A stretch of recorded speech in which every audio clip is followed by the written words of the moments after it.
When was the last time that you told yourself you couldn't do it? And be honest now, you do it all the time, don't you? But what if you had the ability to succeed effortlessly? When asked how he knew he could do it, Lightning McQueen responded, I don't know, I just never thought I couldn't. So how come we think we can't? And Lightning never thought he couldn't. Walt Disney was fired for lack of imagination. Steve Jobs was kicked out of his own company. And JK Rowling rejected by 12 publishers. Yet they all succeeded, and without a magical wizard wand. So I ask you again, why do you think you couldn't? Don't you think your life would be much easier if you didn't think you couldn't? What's stopping you thinking this way? More importantly, can you be speed? After all, Lightning did say, I am speed. Before we find out if that's even possible, remember to subscribe to unlock exclusive perks and join the exclusive ranks of the Sliding Elephants Insiders. And a big Aussie fair income g'day to all you amazing people who have subscribed just recently, because you guys are super duper awesome. Lightning said he never thought he couldn't, but Lightning's a fictional character and he's a car. Lightning didn't really say, I never thought I couldn't. That was written by real people in the real world, where there are real fears and real doubts that exist for all of us. In our world, people really do think, I can't do that. And people do have real people telling them to think small. But then again, Walt Disney, Steve Jobs, and JK Rowling, they all succeeded. They obviously didn't think that they couldn't. What was different for them and everyone else who succeeded? The difference between you and many others' experiences is that your mind is fighting against itself. When you try something new, when you step outside of your comfort zone, your brain actually starts a mental tug of war. Part of you says, go for it. And the other part of you says, you can't do that. Or as the brainiacs in those white lab coats will call it, that's cognitive dissonance. It's when your actions or even your beliefs don't match your identity. I'm not a good speller, for example. If you try to spell, then your actions create a disconnect with who you think you are, and it makes it very, very difficult to succeed. Disney didn't think he lacked imagination.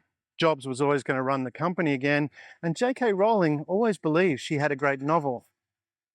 But then, they're different from you.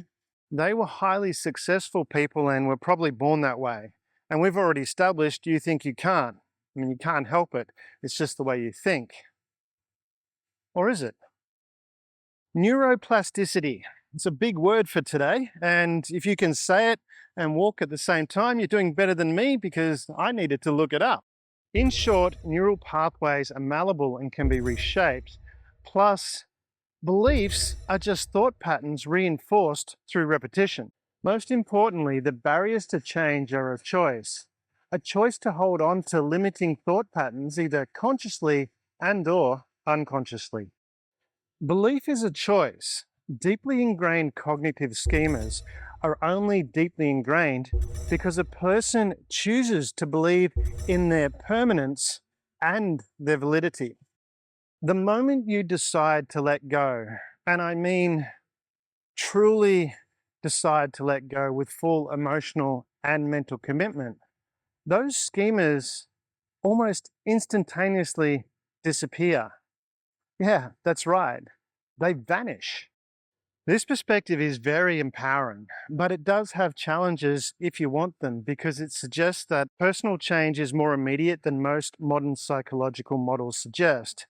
But you're in good company, because this model was used by Wayne Dyer in the 1970s. In fact, this is a fundamental truth about human potential, and it dates back to earliest recorded history and transcends cultural boundaries. Biblical, for as he thinketh in his heart, so is he. Vedic, As your thoughts, so your life. Buddhist, we are what we think.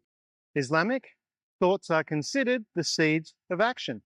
The principle can also be found in Stoic philosophy and cognitive behavioral psychology. This points to one fundamental truth, that the obstacle to transformation is the belief in the obstacle itself. Yeah, that's right. You're the one holding you back. More importantly, emotional attachment is a voluntary state, not an unchangeable condition. And yeah, when you get that, it's pretty mind-blowing, because it means not only do you get to choose how you react to events, but you also get to choose your identity. Most people have had the experience of sitting in a dark cinema. The screen is black, you hear a big breath, and then the words, okay, focus, speed. I am speed. One winner, 42 losers. I eat losers for breakfast. I am faster than fast, quicker than quick. I am lightning. How many times do you think Lightning McQueen repeated those statements? And more importantly, do you think Lightning McQueen read Think and Grow Rich, which contains the same key principle? Dissolving cognitive dissonance is as simple as repeating your I am statement, and just as importantly, truly letting go of your barriers. This is the principle of Walt Disney, JK Rowling, and Steve Jobs, who said, everything on the planet we created was made up by people no smarter than you. Steve Jobs believed he can, and you can. If you're after a detailed action plan for how to change your I statement, get the book, Get Shit Done, Stop Asking Why. And if you're the 1 millionth purchaser of the book, you'll realize with great delight that you've got an awesome book just like everyone else. But your I am statement is only the first part of the solution, and that does bring up another problem: your susceptibility to other people's opinions. What do you do when, like happened to Cruz Ramirez, people say to you, think small, stay safe, you can't do it? Doesn't that crush your I am statement? Well, let's find out in the next video.